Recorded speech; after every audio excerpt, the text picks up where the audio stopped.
Hello, everybody. Welcome to the cap of the week, which is going to be the National League game played on May 29th. Finished all the American League games for the AL replay, and now as a bonus, we do the National League game from this date. Main reason, it gets me to be able to use the non-DH and let the pitchers hit. So we're actually going to have the pitcher hitting cards coming out and into play. So that's going to be a good thing. This game was played May the 29th, 1987 at Jack Murphy Stadium in San Diego. New York Mets against the San Diego Padres on the Strat-O-Matic replay. I'm letting the computer sim everything in the National League. The Mets are 25-19. The Padres are 25-23. Yes, we are. National League. Pitchers hit. Jack Murphy Stadium. Only a 1 for singles left and right, but home runs get 1 to 14 left and right. Dave Dravecky enters the game on the replay 0-4. While Ron Darling enters 5-3. Real world, Darling was 12-8 with a 4.29 ERA. Dravecky would get traded to San Francisco in one of the worst trades San Diego ever made, where they traded away Kevin Mitchell, Dave Dravecky, and Craig Lefferts, and really got not much in return. And so he ends up in San Francisco. Combined, he was 10-12 with a 3.43 earned run average. So Mr. Dravecky will be finishing up his warm-up tosses. And with the lefty on the mound, that means that Mookie Wilson gets a start in center field and Tim Teufel at second. So you've got Wally Backman and Len Dykstra on the bench.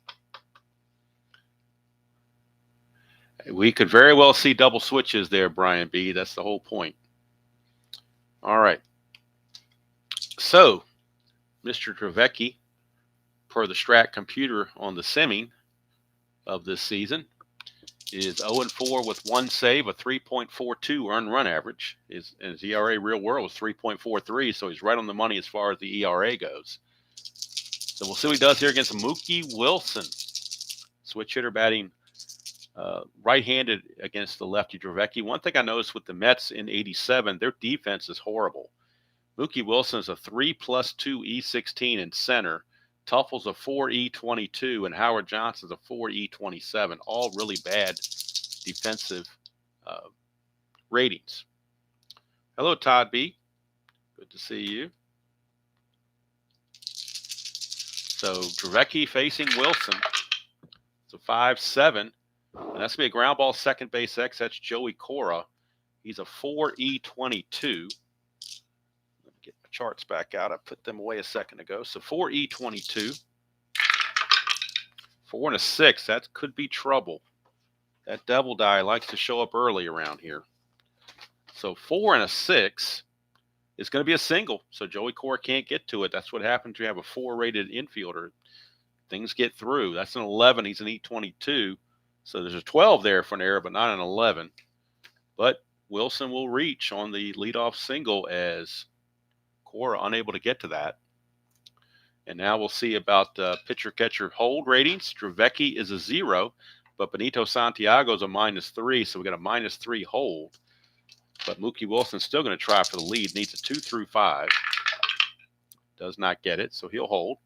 And here is Tim Teufel, right-hander. 64% of his at-bats came against left-handed pitching, a true platoon player with Wally Backman. 4-10, and that's a strikeout by Dravecky. That's his first strikeout. And that'll bring up the straw man. Bring up Keith Hernandez, rather. Straw man gets dropped down to 5th against the left-handed hitter. But Keith Hernandez stays in the number 3 position. That's a 2-6, lefty ground ball second base A. It's a 4-6-3 double play. And just like that, the Padres are out of the inning as Keith Hernandez. Look like a Hall of Famer there, RJL. He is out of there on a double play, 4-6-3. Tailor-made double play turned by the Padres. And we go to the bottom of the first, no score, as the Padres come to bat. Ron Darling on the mound. He was 12-8 real world on the Strat-O-Matic computer simulation so far. He is 5-3 with a 2.86 ERA, so doing much better in the replay. And Stanley George Jefferson will lead things off for the Padres. Their fielding is bad too. Look at this: Mitchell 4E22, Kruk 4E7, Cora 4E22. So you got 3 fielders with 4 numbers in the front number. That's pretty bad. No, Todd B, I use the Strat computer to keep the stats for me. I enter the game manually on the Strat computer, and that keeps all the stats for me. I don't do anything manual other than play the games. Now, with the National League, I'm letting the computer sim everything. So, but for the American League, I score the game as I play it, and the computer keeps everything, keeps all that stuff straight for me. All right, here's Stan Jefferson, 2-4. And Jefferson 1-17 is a triple. That's a 15, a leadoff triple for Stan Jefferson. So he is moving on up with the triple. See it again, 2-4 is a 1-17 triple, 18-24 a single. So he's already at third base. Nobody out, and here's Joey Cora. And the Mets are going to play back. They figure there's going to be some runs scored in this game, so they're going to try to prevent a big inning and just live with 1 run. It's a 2-4. That's a ballpark single check, but it's only a 1, so he's going to end up lining to first base. Keith Hernandez will snag that one. 1 away.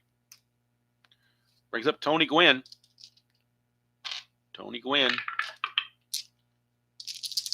And in the 1987 season, in real world, Tony Gwynn hit 370. This was his highest average ever for 1 season. It's a 6-7, and that's a walk. So Darling walks Gwynn, and now they'll set up for the double play. So they will play for the double play. However, Gwynn has a great chance to get a steal. Darling's a +2 hole, so a 6 or a 7, and he gets the lead. He does not get the lead, so he will hold. And that's going to bring up Kevin Mitchell. Infield looking for that double play. 2-7. They don't get it. They get a strikeout instead. So Ron Darling gets the strikeout. And Darling 1 out away from pitching around a leadoff triple. And here comes John. I am not a crook.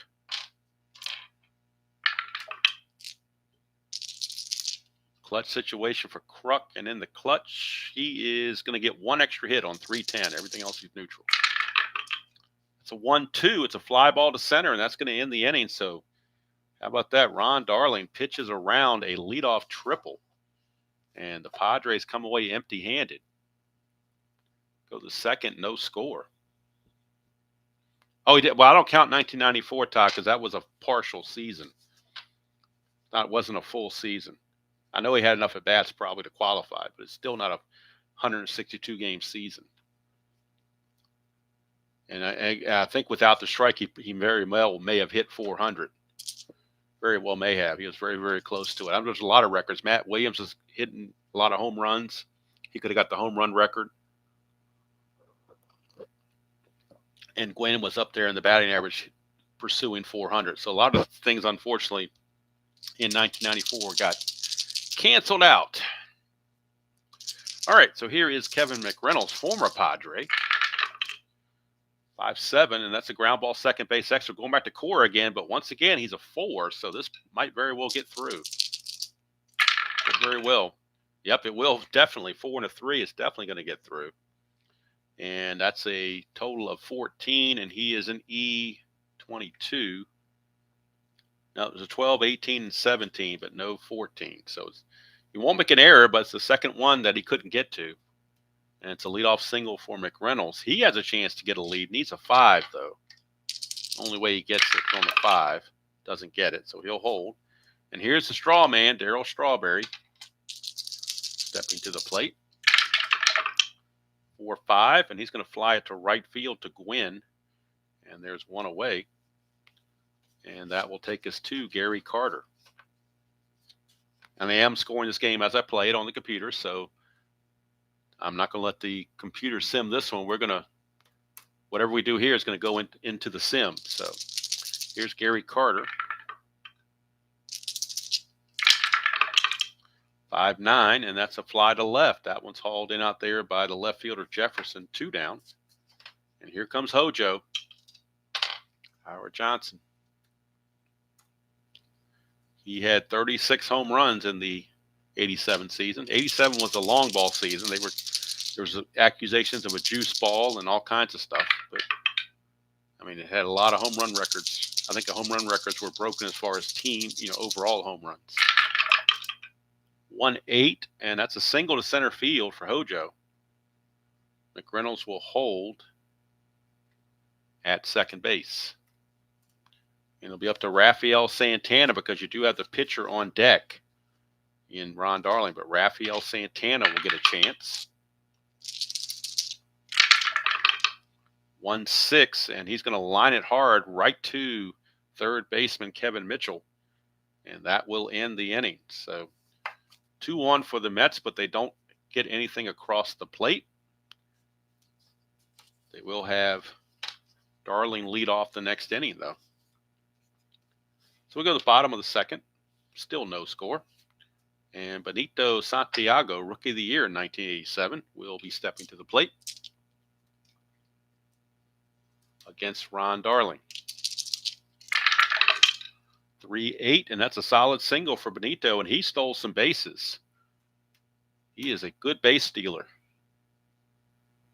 He's a 2 through 8 to get the lead. And he gets the lead, so he's going to go. He's a 15, being held as a 13, but then the +2 makes it a 15. 1-15, and he's in there. Stolen base for Santiago. He steals second. Gets in scoring position now with nobody out for Shane Mack, center fielder. 6-9, and that is a 1 for a triple. Anything else is a single. So that's a single, 2 stars, and the Padres take a 1-0 lead on the RBI single from Shane Mack. And Shane Mack could try to steal, but he gets picked off on the 8, 9, or 10, so he gets caught stealing quite a bit, so we're not going to go there. We'll have Gary Templeton swing away instead. There is nobody out, so Templeton will swing away. That's a 5-9. Switch it to batting left. That's a strikeout for Darling. Strikeout number 1 on the game for Darling. And that'll bring up Dravecky. Dravecky bats right-handed despite pitching left-handed. And he uses pitcher hitting card number 2. So I'm going to use pitcher hitting card number 2 for Dravecky. Let's say want to bunt. There's already one out. Do you want to bunt when there's already one out is the question. I'm going to swing away. We're going to swing away. That's a 3-4, and that's a walk. So there you go. By not bunting, we get a base runner on, extra base runner on, as Darling will walk the pitcher, Dravecky. There it is, 3-4, a walk sitting right there. So Dravecky gets on board. 2 on, only 1 out for Stan Jefferson. Jefferson tripled his first time up.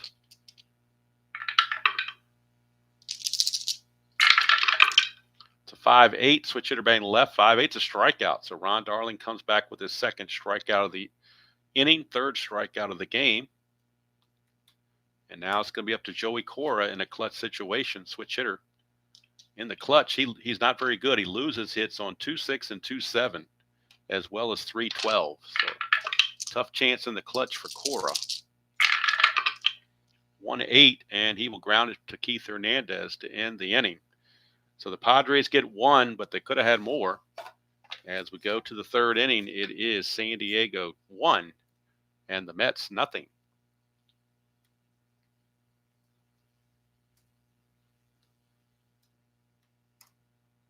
And Ron Darling will lead off against Dravecky. Darling is a 1, pitcher hitting card 1. And he is a right-handed batter as well as a right-handed thrower. So Dravecky facing Ron Darling. It's a 6-11, though. It's off the batter card or pitcher card. It's a ground ball first base extra. Looking at John Kruk, he's a 4-7. 4-5, double die, strikes again. So Darling might get a hit, and he will. It's a base hit for Ron Darling. That's a 15. He's a 7. No 15 there, but it is going to be a leadoff single for Ron Darling. Getting it off the pitcher card. Leadoff single. Mookie Wilson, a terrible bunter. You would think with his speed he'd be a good bunter, but he's not. So we're not going to be able to bunt with him. We're going to have to swing away. Dravecky to Wilson, 4-9. Ground ball, but the split chance makes it a 1-4 single. That's a 5. He lines it to short. That's one away. One down for Timmy Tuffle.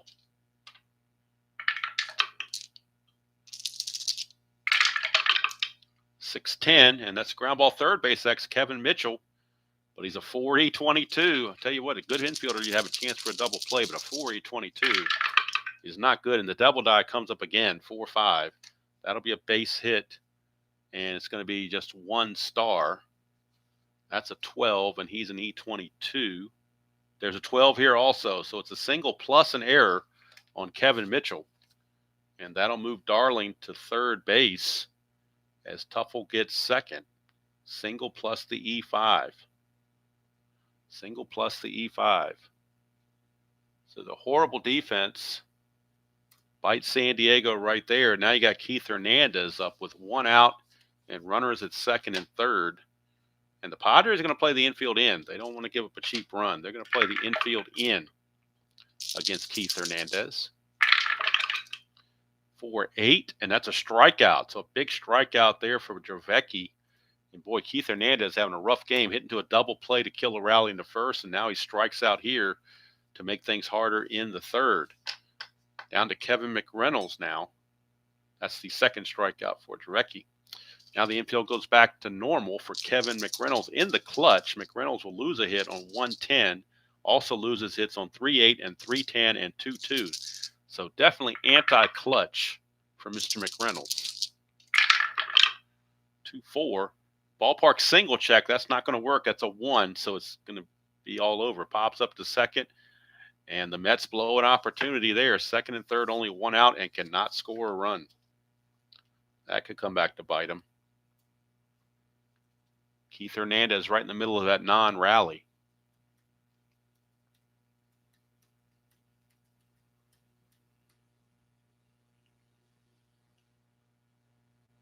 Wait a minute, I can fix something on the computer here. I didn't do Tuffle's it back correctly, apparently. So let's undo that. I had Tuffle striking out on the computer, which was wrong, obviously. And let's go over here and undo this last play. I had the single and the error, but it didn't put him on first base for whatever reason.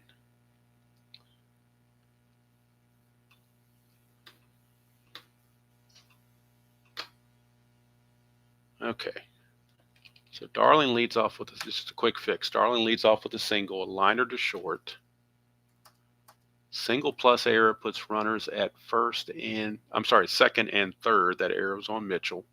Keith Hernandez strikes out, and McReynolds pops to second. Now we're back in business.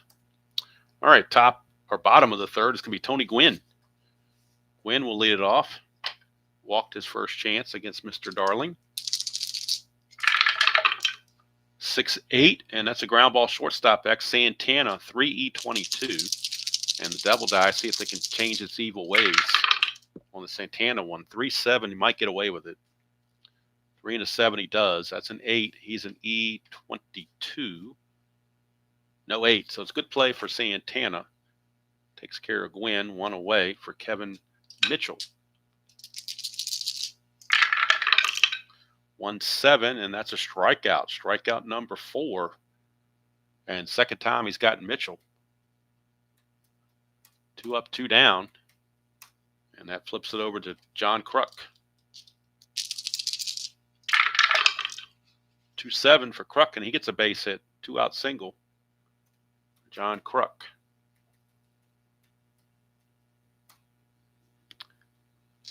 He's going to look to get the lead. 2 through 6 or a 9. Does not get the lead. So he'll hold, and Benito Santiago the batter. 2-3 for Benito, and he struck him out. 5 strikeouts now for Darling. And we go to the fourth. It's still 1-0 Padres.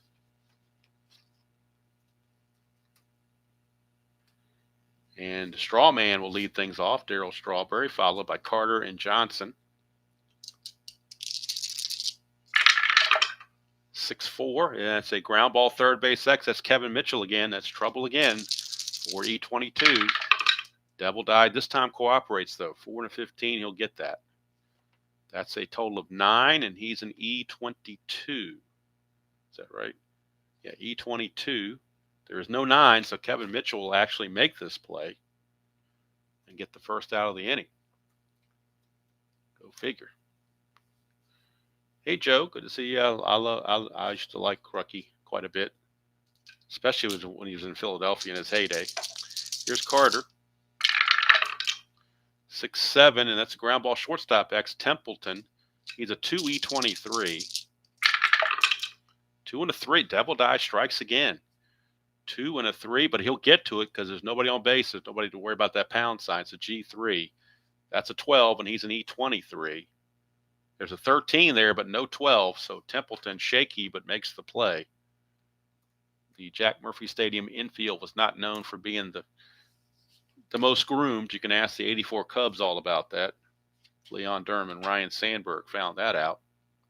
Here's Hojo. He singled his first time up. 2-8 against the lefty, and that's a home run, 1-10, but that's an 11. Wow. Hojo just missed it. Home run, 1-10, and that's an 11. So just a deep fly to left as Crutch is it at the warning track. And we go to the bottom of the fourth. Hojo just got under it a bit. Bottom of the fourth we go. To the bottom of the order, Mack, Templeton, and Dravecky will be your scheduled hitters. Shane Mack singled his first time up. Drove in the run of the game. 4-9, and he's going to strike out this time. 6 strikeouts now for Ron Darling. So he has righted the ship in a big way. Cool, Todd B. Very good. He sounds like a cool dude. I don't know. Obviously, I never met him, but he sounds like a cool dude anyway. There's Templeton. 3-6. That's a fly to center. Good old Crucky. All right, so 2 outs and the base is empty. We go to Dravecky. And Dravecky walked his first time up. That's a 6-6. He's a right-handed hitter. That's a 1-5 double, but that's a 6, so he's going to fly to center, and that will end the inning. So almost another hit for Dravecky, but not quite. So we played 4 here at Jack Murphy, and the Padres still lead it by the score of 1-0. Start the top of the 5th, and we will be looking at Santana, Darling, and Wilson due up for the Mets. Rafael Santana.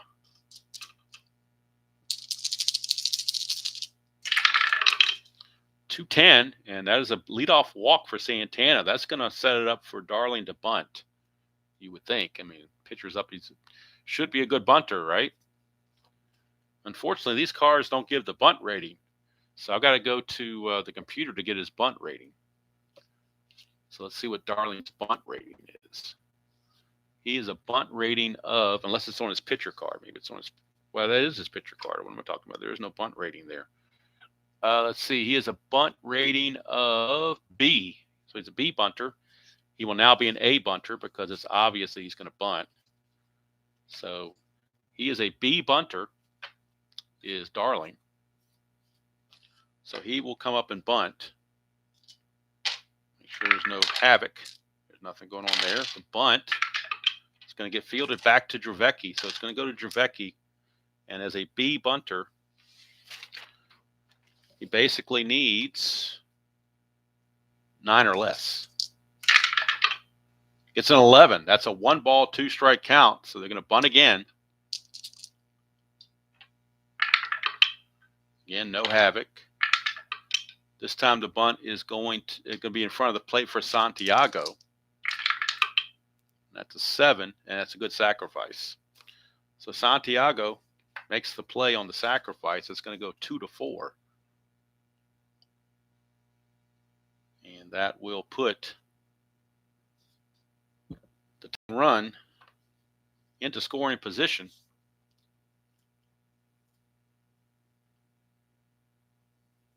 Don't get to have this kind of matchup or this kind of strategy in the American League, obviously. Here's Mookie Wilson now. Santana, the tying run at second base. It's a 4-5, so it should have been right-handed. That's a pop-up to third, where Kevin Mitchell will field it. 2 down, so now it's up to Tim Tuffle in the clutch. And in the clutch, Tuffle will gain a hit on 310. Everywhere else he is neutral. Does gain the hit on 310. 6-2, though, is going to be a ground ball shortstop X. That's Templeton. 2E23 for Templeton. 2 and a 3, but I think he's going to be okay there because they weren't holding Santana on. So I think he's going to be okay there. 2 and a 3 is going to be a G3 since they weren't holding the runner on.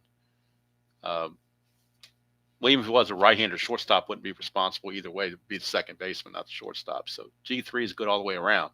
That's an 8, and he's an E23, and there is no 8. 3, 13, 17, and 18. So Templeton makes the play, and once again, the Mets leave a runner in scoring position and come away empty-handed. Go to the bottom of the 5th, still 1-0. Favor of the Padres. Top of their order coming up. And it will be Stan Jefferson. Jefferson tripled to lead off the game, but was stranded there and then struck out in the second. 5-8, switch hitter batting left, and he's going to strike out again. 7 strikeouts for Ron Darling. I didn't think he was that much of a strikeout pitcher. Struck out 167 in 208 innings, but he's certainly got the strikeout going now. That could be a byproduct of the Padre bats, though. Here's Cora. 6-8, switch hitter batting left. 6-8 is a ground ball shortstop X. Santana. 3E22. 3 and a 5. Well, the Devil Die is just trying to sneak in there, but the 3 and a 5 is going to be okay. That's going to be a G3. That's a 10, and Santana is an E22. There is no 10, so good play for Santana. 2 up, 2 down go the Padres so far, and now Tony Gwynn will bat with the bases clear. 6-7, and that's a walk. So 2-out walk issued to Tony Gwynn, and he will be looking to run for sure. Try to get in scoring position. Gwynn. Let's take a look at Gwynn's numbers here real quick on stolen bases. In the real season, he stole 56 bases, caught 12 times. So definitely had a good year with the stolen bases. But to get the lead, needs a 6 or a 7. Gets the lead. He's going to go 19, being held as a 17, plus 2 brings it back to a 19. T rating on Carter is a 7. Do they want to risk it? Yeah, they'll go ahead and risk it. And he's in there. Stolen base for Gwynn. He gets in the scoring position with 2 outs for Kevin Mitchell. But Gwynn now in scoring position with the stolen base. Clutch situation for Mitchell in the clutch. He loses a hit on 111 and on 2-8. That's a 4-7, and that's a walk. So Darling's going to walk him as well. Back-to-back walks. And that will turn it over to John Kruk in the clutch. And for Darling, that is walk number 4 to go with 7 strikeouts. Kruk in the clutch will gain a hit on 310. Everywhere else he's neutral. 6-8, ground ball shortstop X. We're looking at Santana again, 3-22. 3 and a 15 should be okay, you would think. 3 and a 15 is a G1. But, you know, it's 2 outs already, so the double play part is irrelevant. That's a 10. He does not make an error on a 10. So it's going to be a 6-3 ground out to end the inning. And we go to the 6th inning, still 1-0 favor of the Padres.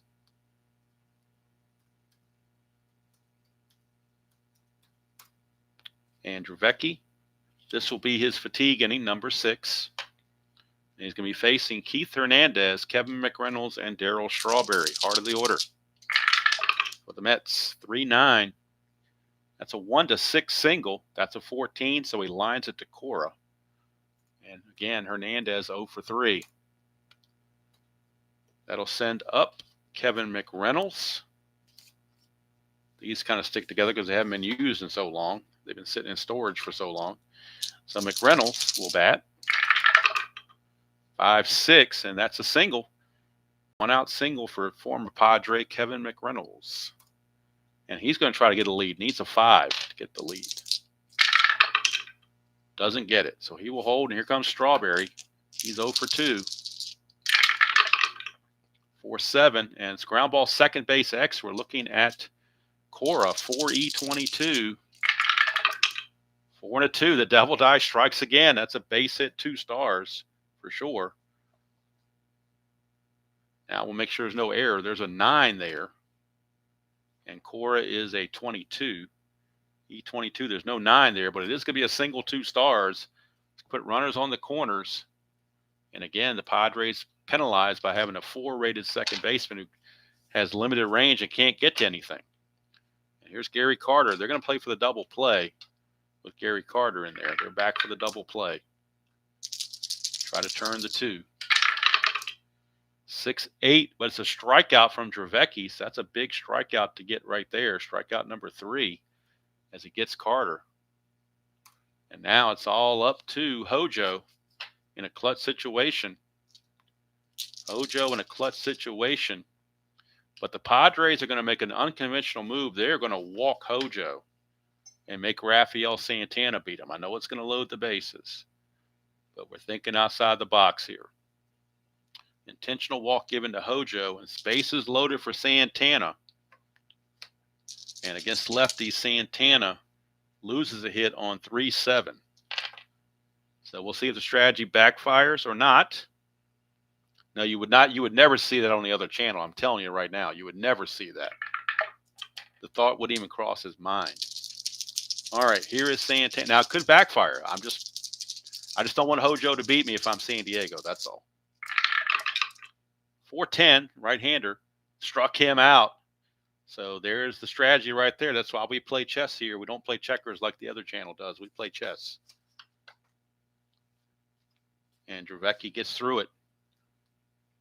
As the Mets leave the bases loaded on the Santana strikeout. And by rule, I couldn't pinch hit for Santana because we're not in the 7th inning yet. So they had to go with what they had.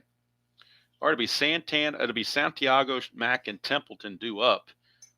Dravecky is rated 4th, but they may pinch hit for him because he's nearing fatigue. So we'll wait and see if it gets that far. You got that right. We play chess. I mean, just call us. I should rename the channel Kasparov or something. Here's Santiago, 2-5, and that's a ground ball to short. 1 away. Or whatever that Russian champion was back in the day for chess. I want to say it was Kasparov or something like that. I don't know. Here's Shane Mack, 4-7, and that's a walk. Another walk issued by Darling. That's his 5th walk that he's been issued. Here is Templeton, and it looks like they will pinch hit for Dravecky. Templeton, 6-4, switch hitter batting left on the 6-4 is a catcher X. That is Carter. He's a 2E1. 2E1. Oh, look at that. Double die comes up again. 2 and a 1. You would think with a 2 catcher you'd do something, but a 1 is going to probably be a base hit, and it is. Look at that. W/S, although it might be a wild pitch instead. But that's a 14, and he is an E1, so there's no error there, but it's a W/S. And it says, with runners on base, the pitcher uncorks a wild pitch. All runners advance 1 base, and play resumes with the same batter at the plate. So basically, it cost him a single because he would have gotten a base hit, but instead it's a wild pitch. But you can't walk Templeton because that's going to put 1st and 2nd on. They'll pinch hit for Dravecky. So intentionally walking Templeton will not be a smart move. So it'll be Templeton up with 1 out and runner and now in scoring position. It's a 1-6, and that's a ground ball first base A, so that wild pitch cost him a double play. Mac will go to third on the ground out. And now, this is where you got to do some managing because you're up 1-0, but Dravecky is nearing fatigue. And do you trust your bullpen is the question. Padres have a decent bullpen. They got Lance McCullers, who's good, Craig Lefferts, who's pretty good, and of course you got the Goose. So they will go for the pinch hitting. So we'll look at their bench, and this is who they have on their bench. They have James Steele, a lefty, Marvell Wynn, a lefty, and then they got 4 right-handers: Carmelo Martinez, Randy Reddy, Luis Salazar, and the backup catcher Bochy. So we're looking probably going to be Marvell Wynn. He's a lefty. So I'm assuming we're going to go to, he's a 250 hitter. So we're going to go with Marvell Wynn as a pinch hitter. So Marvell Wynn will pinch hit for Dravecky here in the 6th. And so we can close the book now on Dravecky. He's going to go 6 innings, give up 7 hits and no runs. He looks like, how many did he walk here? He walked 2. 1 was intentional, and he struck out 4. But he's in line for the win as long as the Padres hold the lead. So right now, Marvell Wynn looking to get some insurance for the Padres. Hello, Denny. Good to see you. So we're looking at Marvell Wynn, the left-hander. He is the best they have off the bench.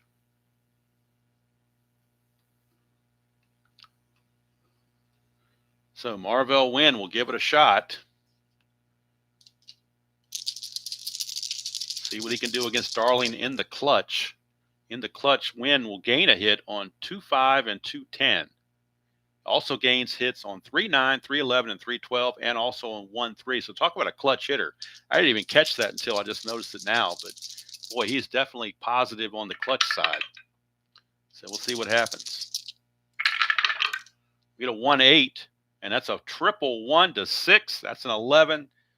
He's still going to get a double. So a pinch hit double for Marvell Wynn, and the Padres cash in the extra insurance run to make it 2-0 game. 2-0 ball game. Marvell Wynn with the pinch hit. And was there any surprise that a pinch hitter on this channel was successful? Should be no surprise whatsoever.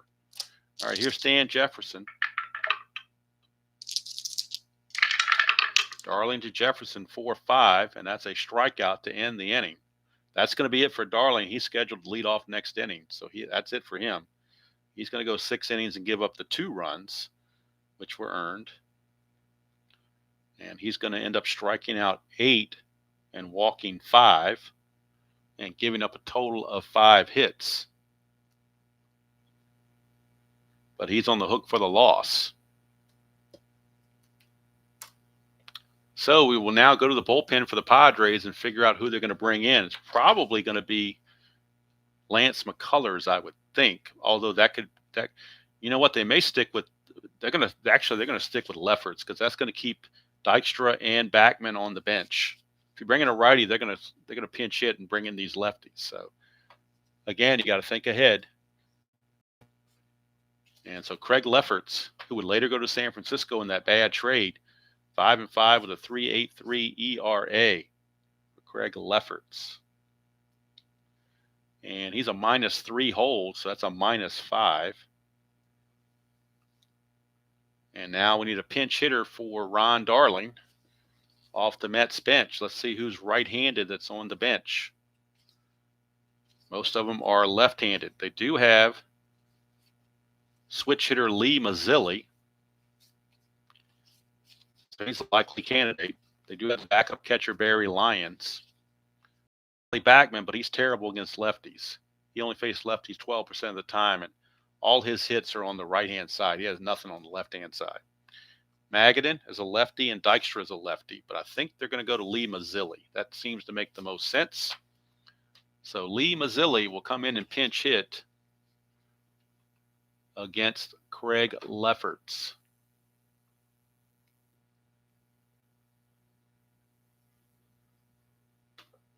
So we'll see the numbers on Mr. Mazzilli, and see what he does.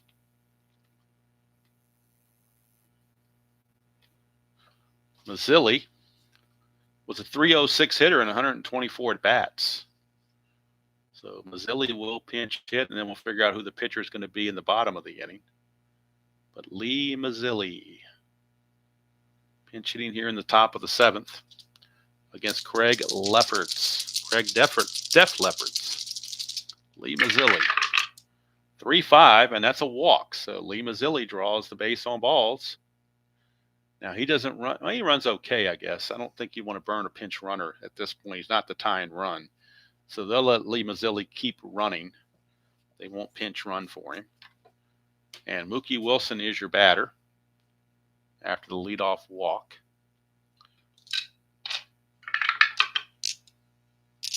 Wilson is 1 for 3. 4-8, and that's a fly to center field. Hauled in out there by Shane Mack. 1 away. Here's Tim Tuffle. It could come down to, hate to say it, but it could come down again to Keith Hernandez, which so far has not worked too well for the Mets. Here's Tuffle. 6-5, and that's a line out to Joey Cora at second base. And as a matter of fact, we do have Keith Hernandez coming up. Not a clutch situation because the runner's still at first base, but Hernandez is 0 for 3. Has not gotten the ball out of the infield yet. 2-4, and he's still not going to do it. He's going to ground to second. That would have been another double play had there been less than 2 outs. But as it is, Mets come away empty-handed. Lefferts can go at least 2 innings of relief, so he's looking to pitch the 8th also before they turn it over to the Goose. So now we go to the bottom of the 7th inning stretch time, and we need a new pitcher for the Mets. And we'll see who they have available and who's coming up for the Padres. We got Cora, a switch hitter, Gwynn lefty, Mitchell righty, and then lefty Kruk. So let's look at the bullpen for the Mets. They do have 2 lefties and 3 righties. They've got Doug Sisk, a right-hander. They got Terry Leach, a right-hander, and Roger McDowell, a right-hander. Then Randy Myers, the lefty, and Jesse Orosco, the lefty. So which way do they want to go? Let's take a peek ski here and see who they've got. They also have a guy named Jeff Ennis, but he's not carded, so I don't have a card for him. He's a right-hander. So they're going to go to Randy Myers. Orosco is still technically their closer, so we're going to go with Randy Myers, the lefty. One of the future nasty boys, Randy Myers. Myers was 3-6 with a 3.96 earned run average in relief. And he's a -2 hold. And he will be facing Cora, Gwynn, and Mitchell for San Diego here in the bottom of the 7th. Cora, switch hitter, will now turn around bat right-handed. 3-5, and that's a strikeout. So Randy Myers comes in and strikes out Cora. 1 away, and here comes Tony Gwynn, lefty on lefty matchup. It's a 6-9, and that's a walk. So Randy Myers will walk Gwynn, who has walked 3 times this game. 3rd walk for Gwynn. He's going to look to run despite the -2 hold. He's a 6 or a 7, doesn't get it, so he'll hold. And that's going to send it over to Kevin Mitchell, followed by John Kruk. And they do have right-handers in case they get to Santiago. They would bring in a right-hander if they got that far in the inning. 6-8, and that's another walk for Randy Myers. So this could very well be his last batter coming up facing John Kruk. They do have in the bullpen Terry Leach ready to go, right-hander. Myers facing Kruk, lefty on lefty. 6-9, and he walks him. So he walks the bases loaded. Does Randy Myers. Walks the bases loaded, and Davey Johnson said, that's enough out of you. You're getting out of there. And the Mets are going to turn to Doug Sisk, a right-hander, out of their bullpen. McDowell's their closer. Not going to burn their closer this early and behind. So Actually, should I say Doug Sisk or did I say Leach? I think actually Sisk might be the better. Well, no, Leach is actually the better pitcher. So we'll go with Leach instead of Sisk. I'll double clutch on that one. And we'll go, instead of putting Sisk in there, we will put Leach in there. So Terry Leach, the right-hander, will be coming on to pitch. Actually, no, wait a minute. Let's see. He was a starter sometimes too. So let me see if he's got, let me make sure he's not going to start like in the next game or something. So I want to make sure. I don't want to do like the other channel and use a starter when he's going to use a starter in relief when he's going to start the next day. I don't want to do that. So let's see what we got here. Let's find out when Terry Leach made his starts. Terry Leach of the Mets. So he had 12 starts. Where are you, Leach? There. He pitched 44 games, but 12 of them were starts. All right, we're at May 29th. So on his daily routine, let's see here if I can get it up here. 87. Let's see here, May 29th. He doesn't start. He starts on June the 1st. So I don't think you want to use him. Well, there's a couple. He actually has 3 days off, so we'll use him. He has 3 days off. We'll use him. We'll allow it. He has 3 days to rest, so they will go with him. But it's something to keep in mind.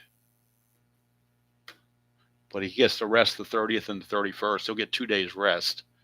So it's going to be like throwing a side session kind of thing. So Terry Leach is on. Myers had a rough outing. 1 strikeout and 3 walks, third of an inning. But he's responsible for all 3 runners. Infield for the Mets is playing back for the double play. I'm sorry, playing in because they can't afford to take a chance here. They're going to play in. 3-2, and that is a ballpark single check, but it's only a 1, and that's an 8, so he's going to foul it out to Gary Carter. And that's out number 2. That's a big out there to get for Leach. Very big out to get for Leach. And now with the clutch situation for Shane Mack. And in the clutch, Mack will lose a hit on 112. Everywhere else he is neutral. So Leach trying to get out of the mess. 4-6, and he does. A fly ball to right field is going to end the inning. So Leach keeps it where it is. Bails out Myers.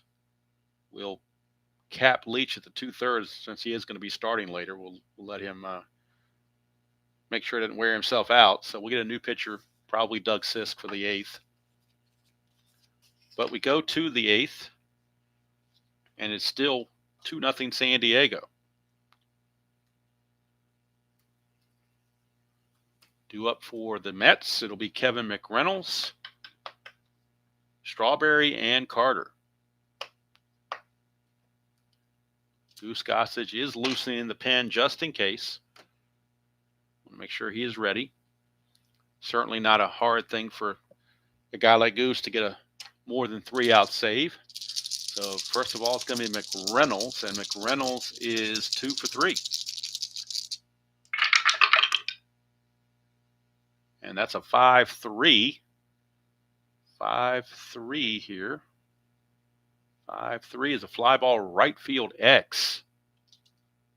That's going to be Gwynn. He's a 1, so we know he's going to get to it. We're looking at E6.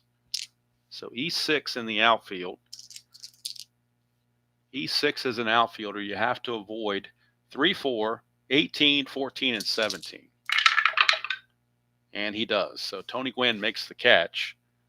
McReynolds is retired for out number 1. And I did something on the computer that didn't look right because I've got Keith Hernandez still at the plate. So I obviously didn't type something in correctly on the computer for the Mets. So I'll fix that later. Let me see what it was. What did I actually do here? Let's see. In the previous inning, in the 7th, fly out, line out. Oh, I didn't give the walk to Mazzilli. That's what it was. Okay, I'll fix all that. Not going to do it now. Don't want to hold up the game. But I was wondering why it looked kind of weird there. But we'll keep the computer up just to keep the stats, but I won't mess with the. I'll fix the game after the game's over. All right, here's Darryl Strawberry. 1-8. That's a home run, 1-9, but that's an 18, so Strawberry will settle with the double. That's a one-out double for Strawberry. Now the tying runs at the plate in Gary Carter. Lefferts going to stay in there. 2-9, and that's a double chance 1-4. That is a 4. So back-to-back doubles, and that may be it for Lefferts. It's now a 2-1 ball game. And with Hojo coming up, they are going to go to the bullpen for the Goose. So Lefferts is going to leave. Inning and a third for Lefferts. Going to walk one, not strike out anybody, give up 2 hits. And so far, 1 run, but the other run is his responsibility. If that run comes in, then Dave Dravecky will have the win taken away from him. So Gossage trying to hold on. He was 5-4 with a 3.12 earned run average. And on the 87 season, the Goose registered 11 saves. So it's the Goose Gossage against Hojo. Carter at second. Do you pinch run for Carter is the question. I think you almost have to pinch run for Carter, don't you? Carter runs at just a 9, and he is the tying run. Let's look on the bench here.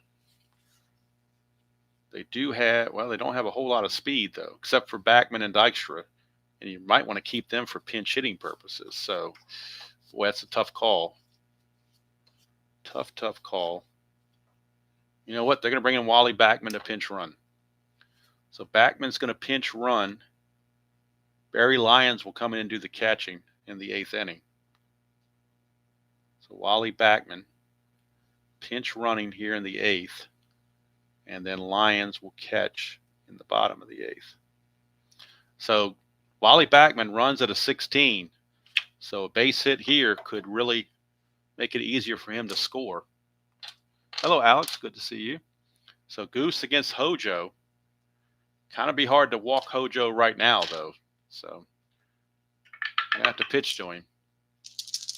Gossage, in his mode of 1984, Kirk Gibson said, let me pitch to him. So he's going to pitch to him.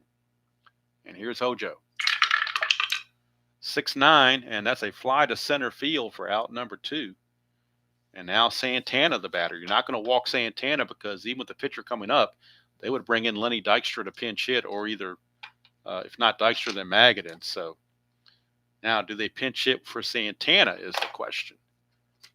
They could pinch hit with Magadan here. I think they will. They're going to pull Santana and use Magadan as a pinch hitter.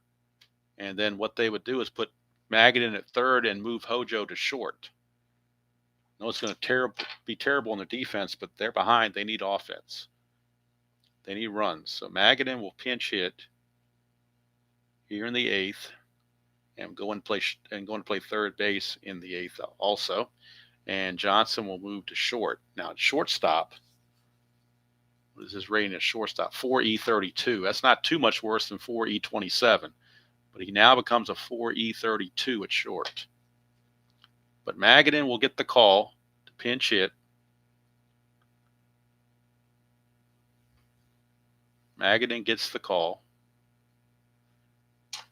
First and second, 2 outs. Magadan on the 87 season was a 318 hitter. First base is open, but if you walk him, then you got to face Dykstra, who's on deck to pinch hit. So do you want to face Magadan or Dykstra? I think you have to go with Magadan on this one. So Goose is going to pitch to Magadan. Goose doesn't like to intentionally walk anybody. 3-6 for Magadan. And that's a walk. So he walked him unintentionally. And now Lenny Dykstra has picked up a bat, and he will pinch hit for the pitcher, Leach. So it will be Lenny Dykstra. Nails. Lenny Dykstra will pinch hit for Terry Leach. First and second, 2 outs. Lenny Dykstra aboard. Dykstra in 87 was a 285 hitter. Goose trying to wiggle his way out of this. First and second, 2 outs in the clutch for Dykstra, because it is a clutch at bat. He is going to lose 1 hit on 1-3. Everything else he is neutral. 1-5 instead is a single to center field by Dykstra. This might tie the game because you do have the pinch runner. Remember, Carter's not in there. It is going to be Wally Backman. And Backman runs at a 16. With 2 outs, it becomes an 18. They were holding, makes him a 17. So it's a 1-17, and the single is the center field. Center fielder arm, Mac is a -2. So that makes it a 14. So it's a 1-14. Let's see if the runners will move up. Magadan runs at a 10, so he will not get the extra base. So it's a 1-14 basically to score. 1-14, we got a tie game. 15 or higher, he's out. He scores. We got a tie ball game at 2. So Davey Johnson pulling out all the punches and hitting all the right buttons. And would you expect anything less? And we got a tie game at 2. So Dravecky does not get the win. Darling gets off the hook, and the Goose is still on the hook because there's 2 on and 2 out for Mookie Wilson.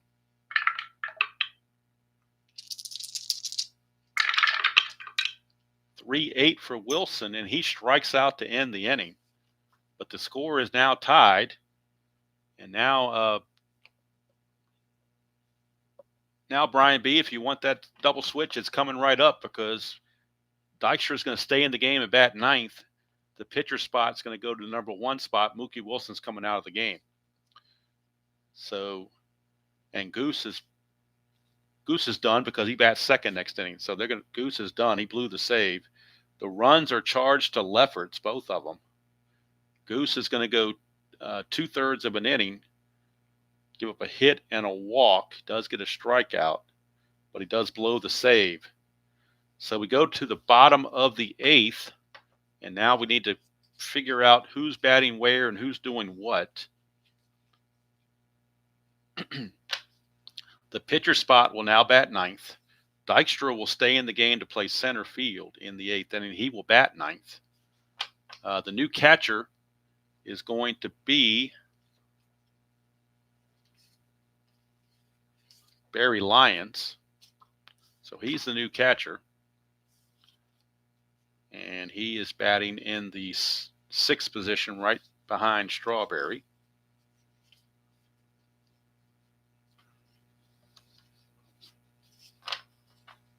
And Backman is out of the game as well. So I believe the Mets have now used everybody. I'll double check it, but I don't think they have anybody else on the bench remaining. They do have Billy Allman. I don't even think I have a card for Bill Allman, do I? I don't see a card for Bill Allman. He's listed on the computer, but I don't see a card for him. Unless he was with the Pirates or something and got traded. I don't remember. But I don't see him out there, so we're going to have to go without him. So for all intents and purposes, the Mets have used all their position players. And now they will go to the bullpen, and they will go to Jesse Orosco out of the bullpen. So Jesse Orosco. Or if you're a Dukes of Hazzard fan, Jesse Orosco P. Coltrane. The 0 hold. Lyons, the new catcher, has an arm rating of +2, so that makes him a +2. So Orosco is your new pitcher, and Orosco is batting in the number 1 position, which means he's 9 spots away. And for the Padres, it'll be Templeton, a pinch hitter for Gossage. And they need a right-handed pinch hitter, so they're probably going to go to Carmelo Martinez. He seems to be the logical choice, although Randy Reddy is also a good choice. Got 2 good choices from the right-hand side. They'll wait and see if Templeton reaches or not. That could make a difference. But right now, we're going to go with Templeton, as he is a switch hitter that's going to hit against Jesse Orosco. Bottom of the 8th, tied at 2 now. 6-9, switch hitter batting right-handed, is a single. So that's a base hit for Templeton. Now they might be looking for somebody that can bunt, because the bunt is pretty much in order now. And neither one of the guys I listed can bunt. So there's not really a lot of good bunters out there on the team. A C bunter is the best they have, unless you dig into a pitcher. But I'm seeing a C bunter is the best that they have. Boy, what do you do with that? Let's see if they got let's see what kind of bunting the pitchers have. What kind of bunt ratings the Padre pitcher has. Let's check out, let's say, Eric Schau and see what he's got. He's a bunt C also. What do they have? Anybody that can bunt is the question. Andy Hawkins, we'll check his bunt rating. I'm looking for a B bunter. He's a C bunter, so that's not good either. Storm Davis. He's probably not any good either. No, he's a C bunter as well. Ed Whitson. Whitson is a B bunter, so we're going to pinch hit with Ed Whitson. Ed Whitson.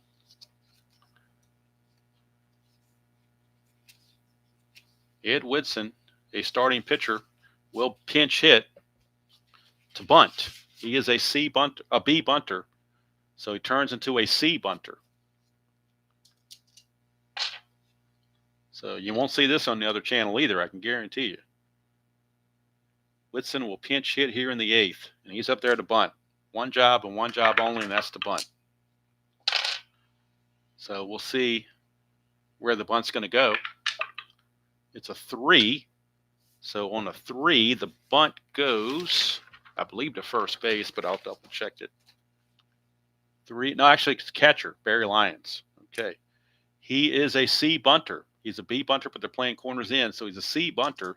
So an 8 or less is a good thing for San Diego. That's an 11, though. It's 1 ball and 2 strike count. So they're going to keep the bunt on with a 1 ball and 2 strike count. And that's a 9. And that's going to be a strikeout. 1 and 2, second time around, he's going to strike out. So they tried to bunt, and it just didn't work out. And he strikes out. So that's just not having position players that can bunt. That's what cost them. So back to the top of the order for Stanley Jefferson. Unless they want to go to a pinch hitter. And I think they will. They're going to go to Carmelo Martinez off the bench. So Carmelo Martinez will pinch hit and stay in the game to play left field for Jefferson. So Carmelo Martinez. And I'm running out of room on my sheet with all this pinch hitting. Pinch hits here in the 8th and left field in the 8th. So Carmelo Martinez will pick up a bat and hit. Templeton still at first base with 1 out. 4-9, and that is a single to left field. And again, one of my pinch hitters gets a pinch hit. No, I mean, do you even question anymore? I don't know why anybody even question it anymore. And now Joey Cora is up, and he'll get pinch hit for by Randy Reddy. Second baseman Randy, well, he'll stay in the game and play second base in place of Cora. So Randy Reddy will come on, and he will pinch hit. Randy Reddy. He pinch hits in the 8th and goes to second base in the 9th. So Randy Reddy is up, 2 on, 1 out. Randy Reddy, your pinch hitter.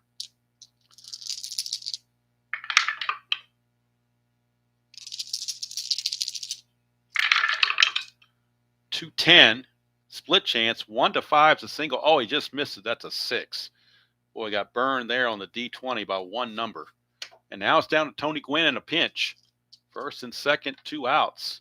In the clutch for Gwynn, he will lose 3 hits right here in a row. 1-8, 1-9, and 1-10 in the clutch. Also loses a hit on 310, so he was not a good clutch hitter in '87, despite having a 370 average. 5-10, and that's a single to left field by Tony Gwynn. Left fielder arm. McReynolds is a -1. Templeton at shortstop runs at a 15, being held as a 14. -1 is a 13, but with 2 outs, he's a 15. So 1-15, and they will send him, and they will definitely send him on a 1-15. And he's in there. RBI single from Tony Gwynn gives the Padres the lead back 3-2. And the runner at first, who was on first, Martinez, only runs at a 9, so he does not get the extra base by my rule. So he stops at second base.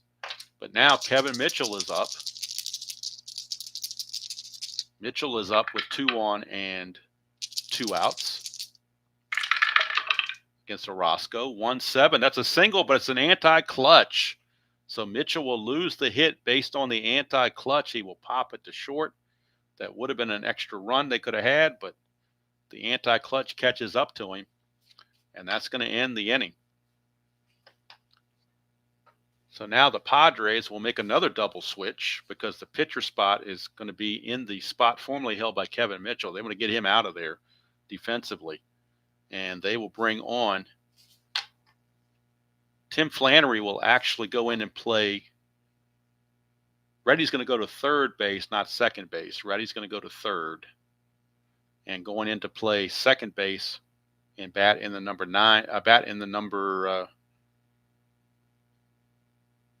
Position am I talking? Yeah, number 9 position is Tim Flannery on the double switch.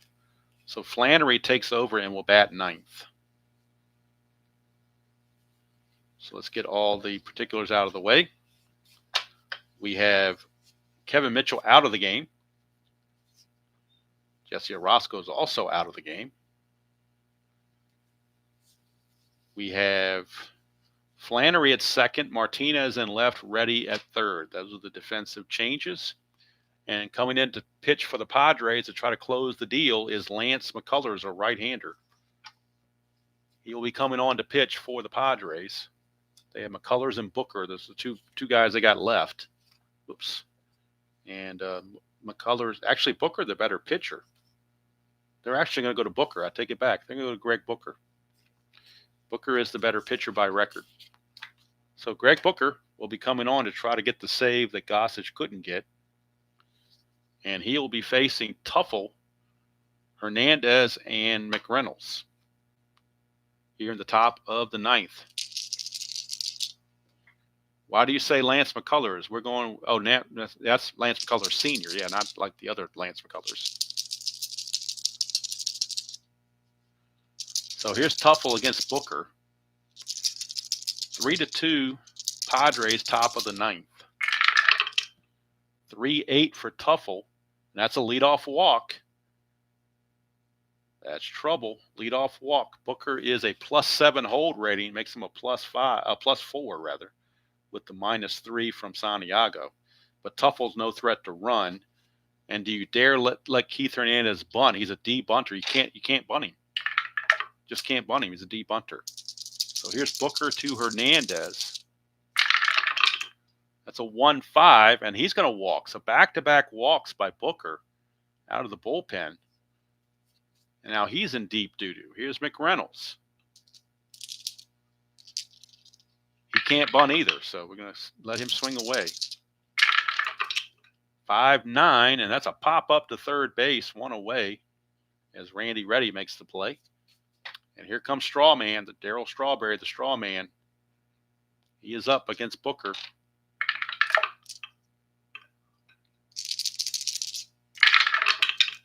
(4-7), and that's a single, 2 stars. We got a tie ball game again. Booker blows the save. Even though he had the better ERA, he blew the save. Runners are at the corners with only 1 out. And Barry Lyons, the batter, he came into when they pinch ran for Carter. Infield is in. Booker's still in. Infield is in. They don't trust a potential double play, so they're going to play in. 5-10. That's a ballpark single check, but it's got to be a 1. That's not a 1. It's a fly ball to center field C, so the runners have to hold. And now we're down to Howard Johnson. But do you let Johnson beat you, or do you intentionally walk him and go after? Well, actually, it's Magadan who's batting next, so they can't walk Howard Johnson because then you got to deal with Magadan. So they're going to pitch to Johnson. Booker to Johnson, 1-7, and he walks him to load the bases. Bases are loaded. 3 walks for Greg Booker.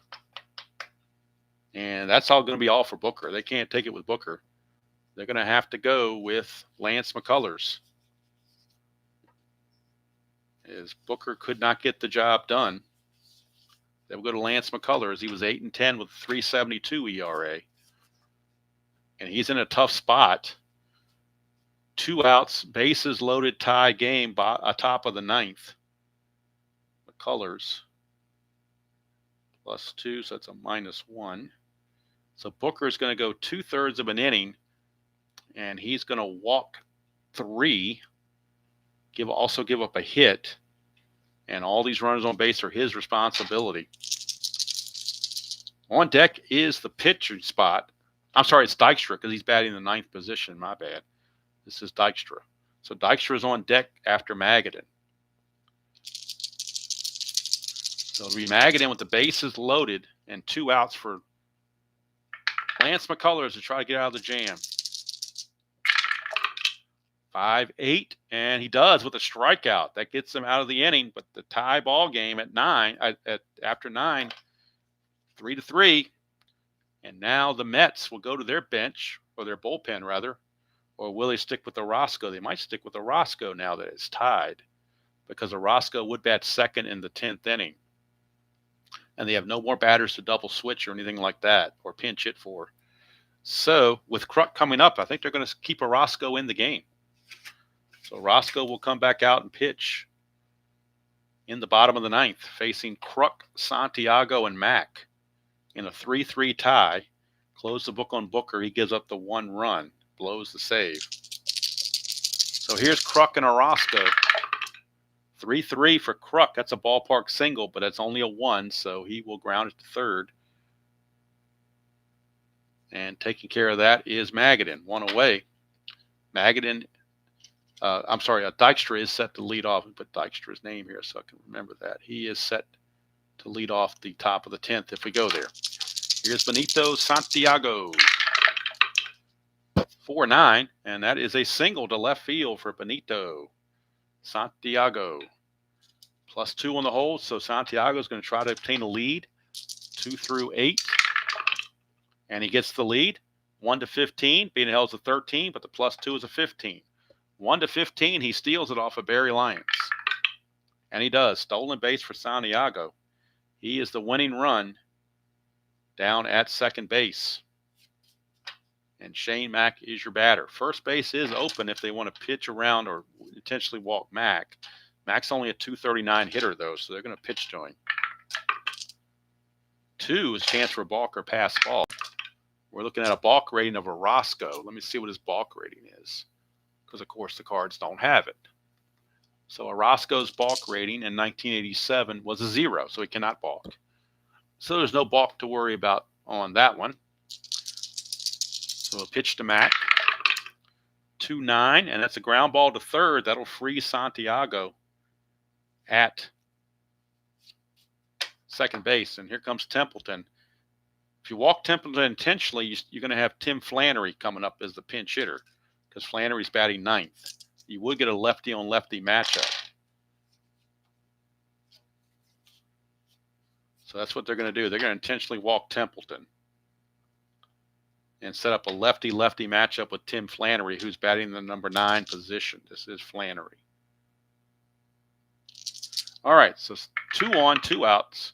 Clutch situation, bottom of the 9th, tied at 3. Flannery against lefty.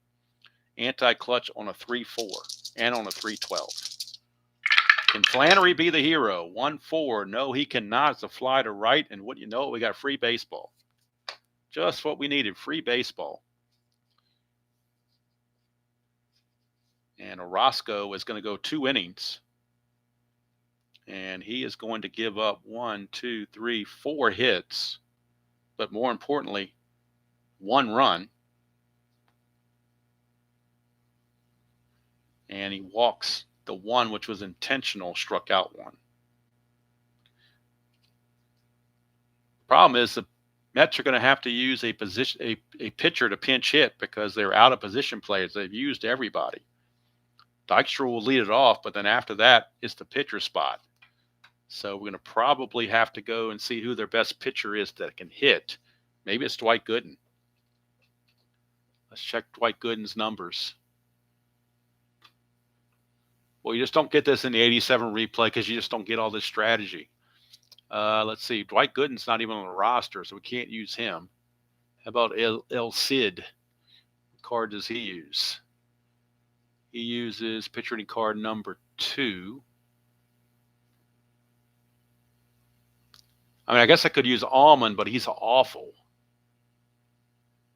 And I don't have a card for Allman, unless he's on the Pirates or something like that, and I just didn't bring the card up. So I'm not sure what to do with that.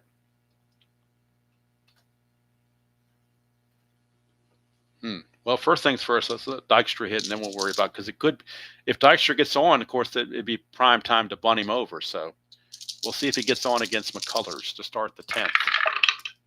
1-9, a 1 for a single. Anything else, he lines to second.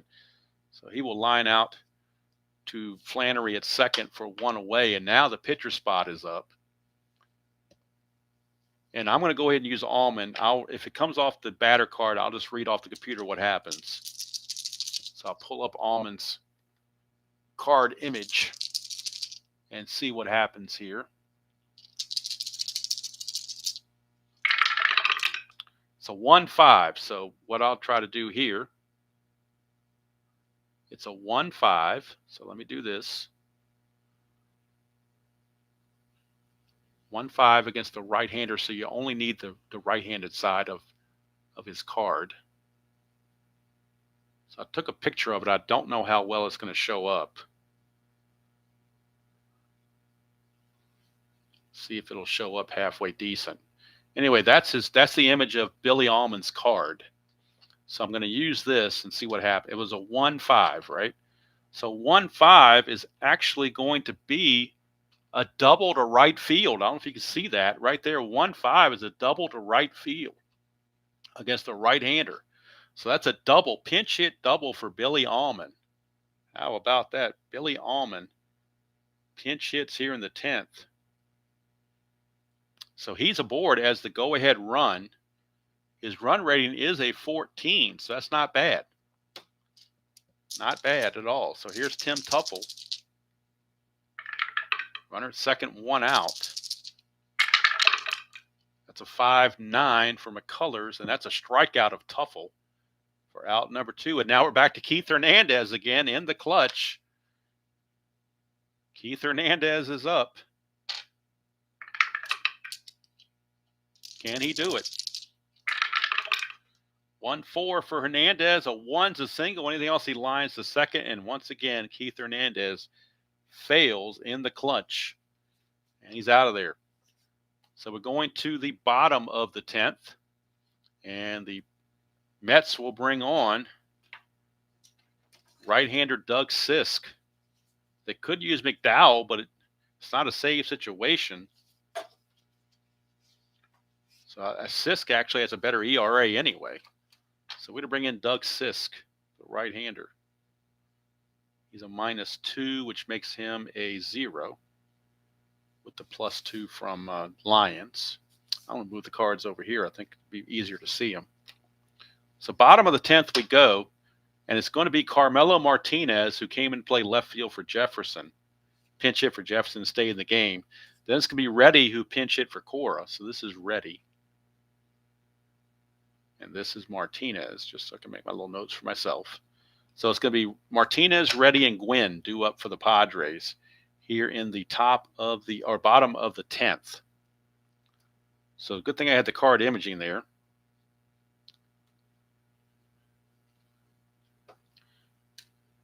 And here we go. Doug Sisk facing Carmelo Martinez. That's a 5-5, and that is a split chance, but a line out to short is going to happen. 1 away. That will bring up Randy Reddy. 4-10, and that's a fly ball center field X. That's going to be Dykstra. He's a new center fielder. Another reason you bring him in on the double switch is he's a better defender than what Mookie Wilson is. He's a 2E5. 2 and a 3. Ooh, Devil Dies trying to be mean to Dykstra. 2 and a 3 is going to be a base hit.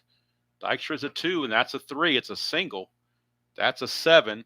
He is an E5. There is no 7, but Dykstra can't get to it because of the double die. How about that? Reddy gets the base hit. He is the go-ahead run, or winning run, I should say. And Tony Gwynn is your batter.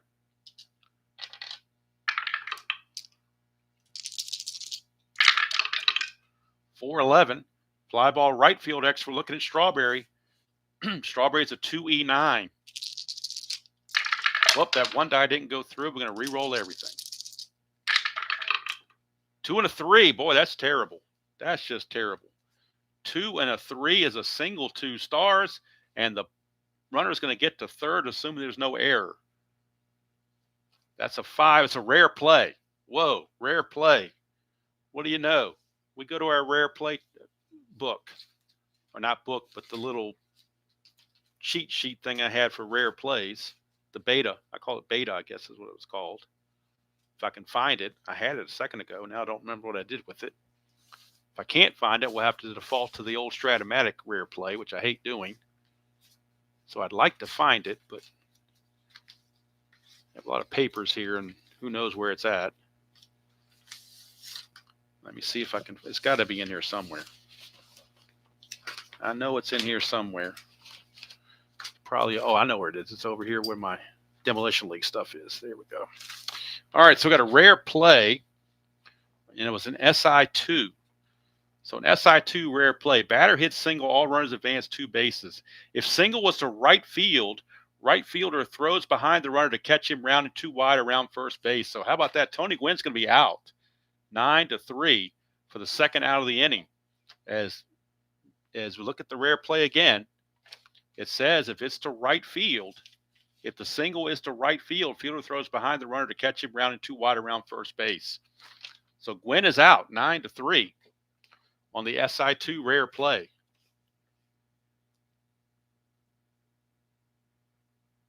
And that's exactly what the rare play was for Strat-O-Matic, but my stipulation is it has to go to right field. Theirs is just you throw behind him. So whether I use this one or the beta version or the Strat version, Gwynn was going to be out one way or the other. So that's out number 2. And at third base is going to be Martinez with 2 outs, and it's up to the pitcher spot. So the Padres will have to pinch hit for McCullers if they have anybody left on the bench to pinch hit with. They do have James Steele and Bruce Bochy. So they're going to go to James. And they also have Luis Salazar. So actually Salazar is the better hitter. So they will bring in Luis Salazar to come in and pinch hit. Luis Salazar will pinch hit here in the bottom of the 10th. 2 outs and a runner at third base. Luis Salazar. Salazar was a .254 hitter, real world. So runner at third, 2 down. Clutch situation for Salazar. In the clutch, he loses hits on 1-6, 1-7, and 1-9. It's a 6-8, and it's a pop out to third, and we've got the 11th inning coming. And the Padres will have to dig deep into their bullpen and figure out who they want to bring in. I don't know if they have anybody left that's any good or not. They do have, boy, they're going to have to go to one of their starters, I think, because they've used everybody. They didn't have that many guys in the bullpen to begin with. Storm Davis is available. Don't know if he starts the next game or not.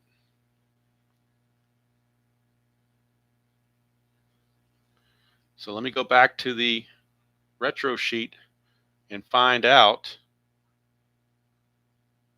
when Storm Davis starts his next game, because I don't want to use him if he's getting ready to start a game. But he is available on the roster, but I don't think, by looking at the computer, it looks like he's not starting yet. He's pitched 21 games, started 10 before getting traded to Oakland. And we're at May 29th. He actually pitched in this game real world, so we will use Storm Davis. He actually pitched in the game real world on May 29th.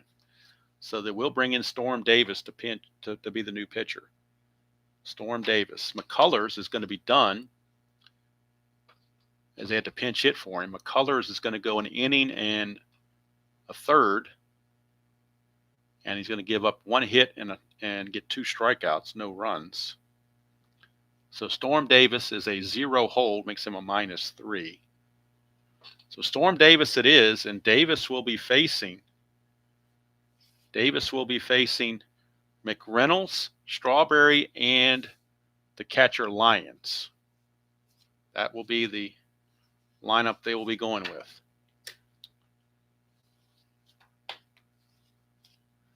So Kevin McReynolds will lead it off here in the top of the 11th against Storm Davis. 1-7, and that's a ground ball to third, 1 away. Here's Darryl Strawberry, and Davis has a relief rating of 3, so he can pitch for a while. Here's the straw man, 5-4. Ground ball third base. Next, we're looking at Randy Reddy at third base. And Randy Reddy is a 4.37. So obviously not very good, a 4.37. And the double die is a 1. I mean, the double die just cursed with the double die, especially on Halloween, apparently. So 4 and a 1's a single.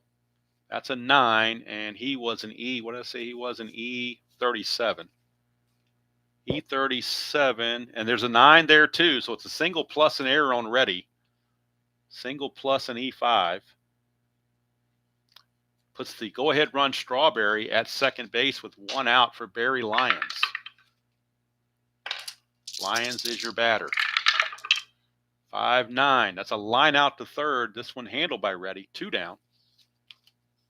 And now we're at Hojo, but they will not pitch to Hojo. They will walk. Well, you got Magadan behind him, though. That's the problem. Man, but when they pinch hit for Santana and brought Magadan, that certainly gave Hojo some backup. So they're going to go ahead and pitch to Hojo. They will pitch to Hojo instead of to Magadan. See if they can get Hojo to chase something. 4-10. 1-4 is a home run. That's an 11. It'll be a triple for Hojo. Howard Johnson, a triple. He had 1 triple on the real season. A triple from Hojo off of Storm Davis. And Magadan would have done the same thing had we walked him, and it had been a 2-run triple. So probably a good thing we didn't do that. But Hojo with the triple on that 4-10 result. And now with 2 outs, a runner at third, here's Magadan. And now Roger McDowell coming in to pitch for the Mets to try to close the deal. 111 for Magadan. He will walk, so the inning continues for Lenny Dykstra. Padres don't have anybody else to pitch. They've got to stick with Storm Davis. They have no choice. 1-7, and that's a walk to Dykstra. The bases are now loaded. Bases are loaded, but we're at the pitcher spot. And there's nobody else to pinch hit. They've used everybody. I've gone to the computer, used everybody. There's nobody else on the Met bench. They've all been used. And the pitcher spot is coming up. So, boy, who do they use here? Let me look at their pitcher cards and see what kind of batting rating they have. I think El Cid was a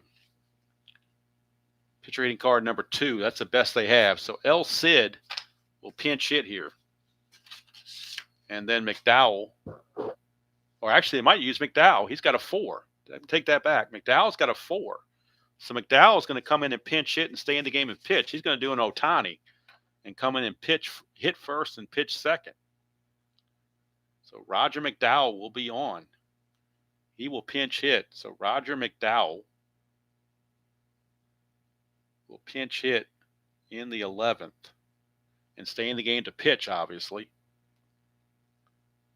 in the bottom half. So McDowell will be using pitcher hitting card number 4. So I need to go pull that out from my stack of cards.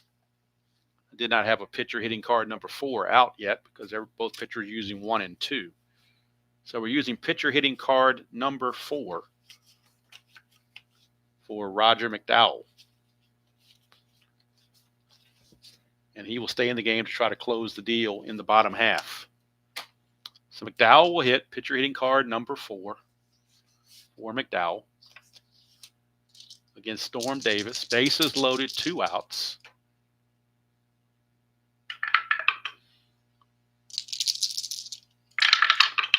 We get a 1-9, and that is a ground ball to second that will end the inning. But the Mets get the run, and now they will turn it over to Roger McDowell to try to close the deal. McDowell is a -4, makes him a +2. I'm sorry, a -2 on the hold. And McDowell will be facing Kruk, Santiago, and Mack, the scheduled hitters for the Padres, here in the bottom of the 11th. Doug Sisk went 1 inning, gave up 2 hits, but getting Gwynn behind, Strawberry making that play on Gwynn probably saved their bacon. No anything else. So now McDowell is in to try to close it out here in the 11th of a 4-3 game, facing John Kruk. 6-6, left-handed. That's a line out to second base. Tuffle has it, 1 away. Brings up Santiago.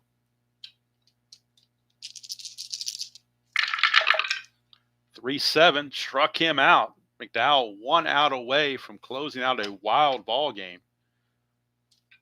Score sheet is a complete and utter mess. A complete and utter mess is the score sheet, but I'll figure that out later.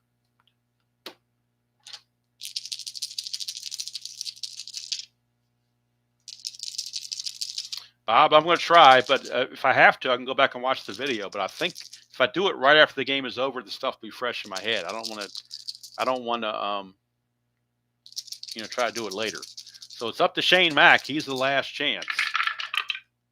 5-5, and as they fly to center, and that's going to do it.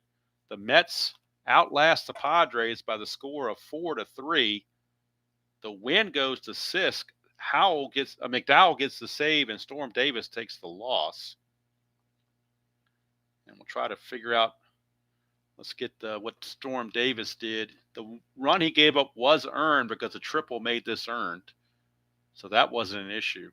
The 2 walks weren't good either, but 2 hits and 2 walks, no strikeouts.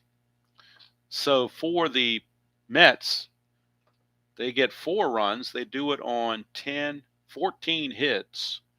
Padres 3 runs. They do it on 11 hits. And we'll check for errors. I know there's an error here. E5 here, E5 twice, 1 on Mitchell and 1 on Reddy. So the Padres had 2 errors. I don't think the Mets had any errors. I don't see any. So I think that's your final line score. 4-14-0 for the Mets, 3-11-2 for the Padres in 11 innings. The Mets win it by the score of 4-3. Doug Sisk, your winner.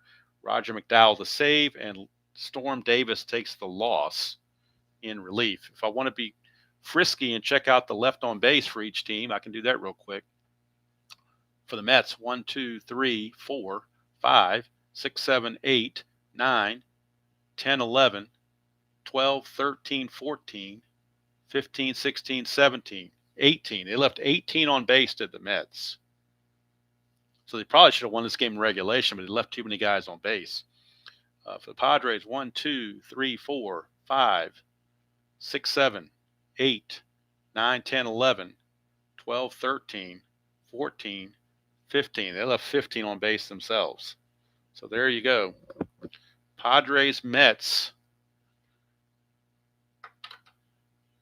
Hey, Kathy, I didn't know you were even in there. But yeah, if you came in late, this is a wild one. I've got to reconstruct this on the computer because the score sheet's just totally unreadable. It's like hieroglyphics now. Only I can read this, and I might have trouble reading it. I don't know.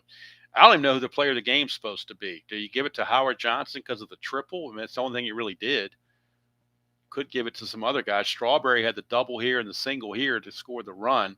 He was 4 for 6, so I'm kind of leaning that way.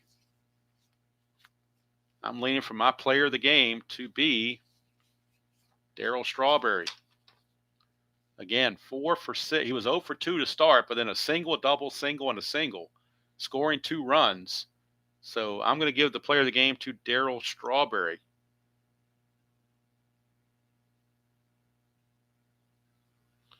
Bob, I could do that. I don't have that many. I don't have that many homebrew rules. I only have a few of them. I mean, I could probably do that before one of the games starts or something. I don't think there's enough there to do a complete video on it, but I can certainly do one where I before the game one of the game starts, I can go over what the house rules are, what my house rules are. There aren't that many, just a few. You know, like if a guy didn't have any triples in real life, I don't give him a triple on this um, because that's what the computer does. So I kind of, especially if it don't have any speed. I mean, it doesn't make sense for like a slow running catcher when he had no triples in the real world to get a triple all of a sudden.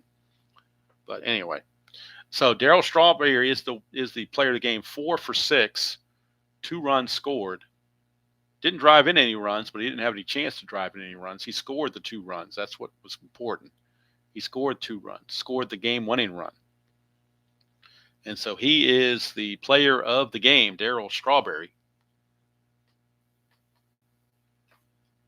And that's why I like to play these games on Friday, because you don't get this kind of strategy in the American League.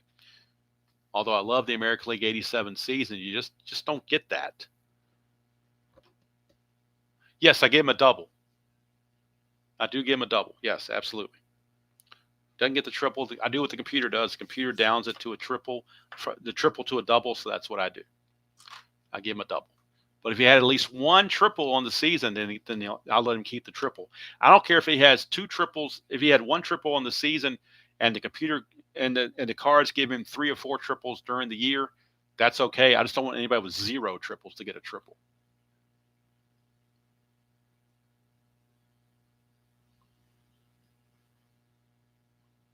Oh, okay, Bob, you add in the balk rating. Yeah, like I said, that's why I say play. That's why I end every video with play the game you want to play it the way you want to play it, because there's different things you can do there. But Strawberry is the man. And if I look at the schedule, home runs, well, in Super Advanced, you can't get home runs unless you deserve them. So they're going to have weak power. They're going to have weak power or normal power. So that takes care of themselves. I don't need a fix for that because it's already built in. Now, if you play basic, then anybody can get a home run, which is why I don't play basic. So let me look at the schedule coming up for May the 30th in the National League, and we'll see what our game next Friday is going to be. This one certainly turned out to be quite the game, if I do say so myself. All right, May the 30th was a Saturday in 1987. Look at the National League. Let's see who we're going to go to. I was thinking at Montreal and San Francisco, but I might be off on that. That's exactly. It's Montreal and San Francisco in San Francisco. That'll be a game next Friday. Montreal at San Francisco. It'll be Floyd Yeomans for the Expos against Mike Krukow for the Giants. That'll be next Friday, or Saturday, May 30th, 1987, but on our calendar in 2025, it'll be next Friday afternoon after I play all the American League games. So that'll be next Friday, Montreal, San Francisco.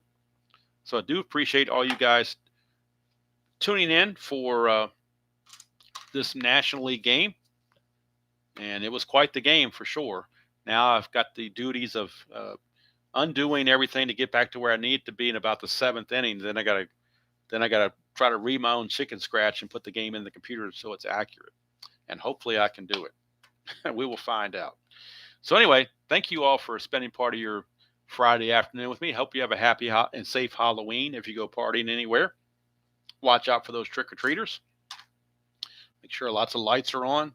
And if you're driving around, be sure to be careful on those back roads and in your driveway and everywhere else, because you never know where a little kitty might be hiding. So that's going to do it from here until tomorrow afternoon, where I'll be playing Game 6 of the World Series between the Blue Jays and the Dodgers. Till next time, and I'll be on History Maker Baseball, by the way. So until then, enjoy playing whatever game you choose to play, however you choose to play it, and I'll see you all down the road.